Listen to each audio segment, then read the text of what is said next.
Francesco Iori nel suo libro ovviamente non si occupa solo dell'ascesa del Serenissima, ma anche del suo declino sino alla caduta e del logorio della classe dirigente, un'espressione che ci sembra impensabile ai tempi nostri, ma è quanto accaduto.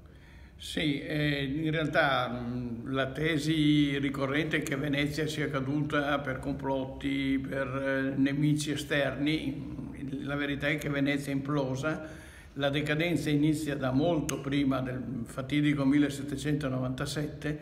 Il Settecento è costellato da relazioni di ambasciatori, da analisi anche di leader veneziani molto impietose che riporto testualmente nel libro, e denunciate con quella satira graffiante dialettale che aveva Giorgio Baffo, grande poeta, ed è testimoniata anche dal fatto che mentre il patriziato veneziano fino ad allora era un nucleo chiuso a cui non si poteva accedere, da quel momento in avanti il titolo viene messo in vendita per portare soldi nelle casse dello Stato.